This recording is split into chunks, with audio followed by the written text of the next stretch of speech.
So there have long been rumours about Keir Starmer's private life, and they certainly aren't to do with any kind of doubts over his sexuality, if I can put it delicately.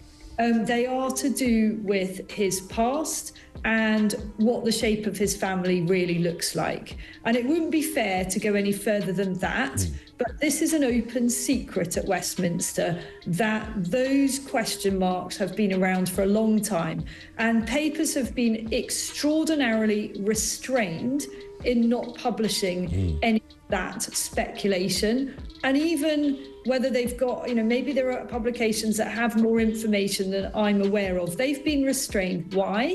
Because there's been a strong feeling. Why? Because there's been a strong feeling. Is Keir Starmer currently? Or was he once secretly gay? This question is echoed through corridors of power and whispered in the digital alleys of social media, only to be systematically suppressed and dismissed as mere speculation. However, amidst the bustling voices across Britain, one figure stands resolute against Prime Minister Keir Starmer, determined to expose him on all levels. Isabel Oakeshott, since Starmer are sent to office. Oakeshott has not only criticized and ridiculed his policies and leadership, but also labeled him a muppet for his reluctance to align with Britain's best ally. Donald Trump, facilitated by none other than Nigel Farage of the Reform UK Party. In this video, we are going to take you through the fierce showdown between Keir Starmer and Isabel Oakeshott, shedding light on the controversies and the implications of their public confrontations. Politically, it will only take one person to die as a direct result of freezing because they ran out of money as a result of this policy, to have disastrous political consequences as well as being a terrible human tragedy. If there is a case that can be humanized and the relatives of whoever sadly loses their life go on TV and say that this happened as a result of Sir Keir Starmer's ludicrously unnecessary measure, I think that will be a long time to get over that. Following Keir Starmer's leadership, which many argue has led Britain into a profound crisis. Isabel Oakeshott has been a frequent guest on various news platforms and podcasts vocally criticizing Starmer's winter budget. She describes the budget's impact on elderly citizens as a death sentence due to the intensified cold they must endure because of insufficient heating. Provisions, a result of budget cuts. The pressing question remains, is Keir Starmer willing to adjust the budget to safeguard the health and well-being of Britain's elderly who are at grave risk under the current fiscal plan? Despite public outcry, Starmer's administration maintains a rigid stance on the budget, insisting on tax increases under the guise of national economic benefit. His brutal repression of free speech, which is so sinister. Yes. I'm kind of feeling like plank is too nice a word for it, actually, but nonetheless, I don't want to weaken my own nomination. Yeah. So this is a week in which we have seen a number of people who have either been jailed or have been chucked into a police cell for up to 36 hours for the crime of posting messages on social media. In a surprising shift towards what some might consider a more rational approach to politics. Isabel has sided with figures like Elon Musk in condemning the UK's two-tier justice system. This system, according to critics, unfairly targets ordinary citizens for their online expressions concerning economic policies and personal hardships while seemingly ignoring or under-penalizing actual criminals. Isabel pointedly questions the logic behind imprisoning those who simply share their personal experiences and economic views online, especially when the threat of real tangible crime looms large across the UK, posing direct harm to its citizens. I'd really like to spend a minute just dissecting that brilliant interview that you just did with Nigel Farage, because I think a lot of attention here in the UK is now going to turn to what does this mean for the UK? Yeah. And Farage gave a very, very interesting insight into what he might be able to do behind the scenes. I thought it was very significant that he said he would be prepared to be as helpful as possible to Keir Starmer. This is a test for Sir Keir Starmer. Our Prime Minister now has to show whether he is a real grown-up or not. I have to say, I'm not optimistic. No. Just a quick reminder, If you haven't already subscribed to this channel, we urge you to please do so. Your report helps us continue sharing up-to-date news on the inner workings of the British government and how the ongoing UK crisis is being caused by Keir Starmer leadership, even though he denies it, saying that his strategic plan for the future will be the best in human history. And now getting back to the video. But I can reveal that some months ago, Nigel Farage, putting country before petty politics, actually privately offered to provide the Prime Minister with something of an entree to the Trump camp.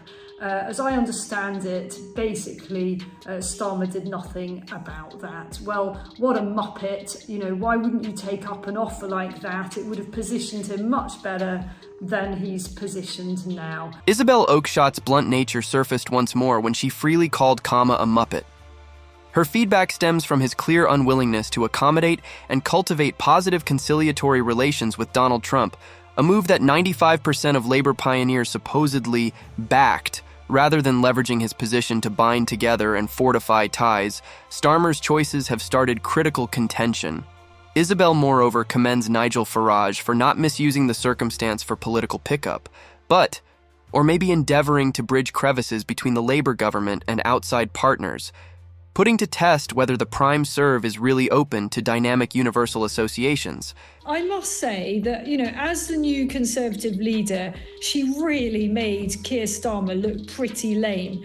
Far be it from me to trumpet the revival of the Conservatives, because I think that the nation has a long way to go before forgiving everything that they did and didn't do. But I think politics could get more exciting if Kemi Badenoch continues in the way that she seems to have started.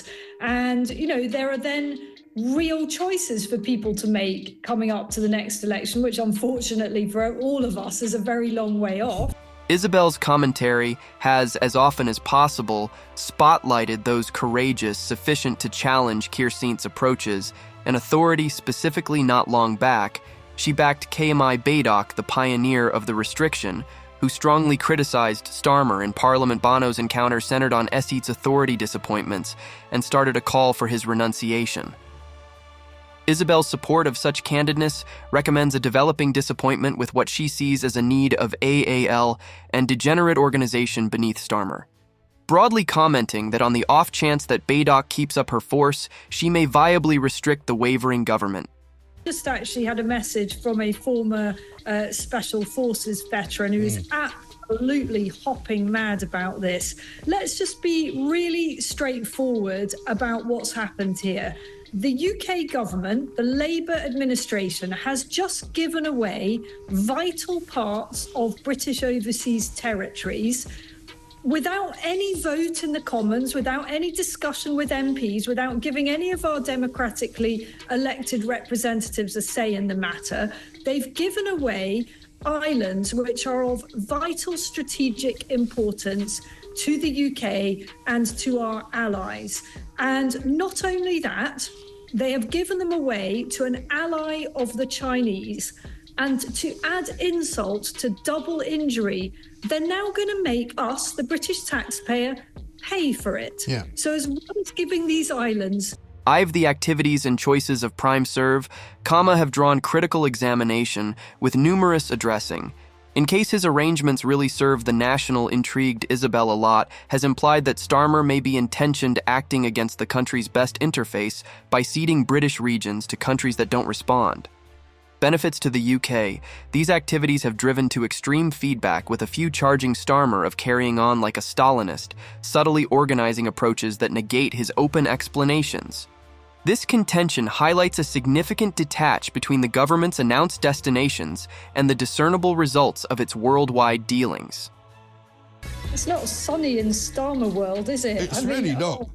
Oh my God. As you say, you know, we're only 8 weeks in and the whole thing has been a complete nightmare, a dystopian nightmare already. And as each day goes past, it gets worse. And it's not even like he's pretending it's going to get better. Right. He's literally telling us it's going to get worse. And, you know, Keir Starmer, when he started this job, appeared to be pretty fit. He appeared to be pretty up for it. But look how crushed he seems within just a few months of starting it. I don't think he's up to it. I think he is His personality is wrong for the job. Isabel, beside other compelling commentators, proceeds to highlight the critical results of choice made by Keir Starmer's government from the onset of his term. Inauspicious expectations, almost compounding conditions beneath his authority, have circulated depicted as automated and already regarded competent. Starmer presently faces broad feedback, proposing he is unacceptable to control the country through its current challenges. This growing discontent highlights a basic point in his political career, with calls for a re-evaluation of his appropriateness for office-getting to be louder in a story that appears progressively hindering. Those at the very top who should be setting an example are making off like thieves with every freebie that they can get their hands on. I mean, one, Taylor Swift hospitality is great good fortune. Two is frankly downright greedy. Yeah. And I just think that this is very corrosive. I don't think it will stop here. I think that now journalists have got the bit between their teeth on this, and they will find other freebies that he's taken. And truthfully, MPs that can afford to minimize the expenses they claim and the things that they take, it just isn't true. You know, I've been around Westminster for over, I'm sorry to say, it's about 20 years.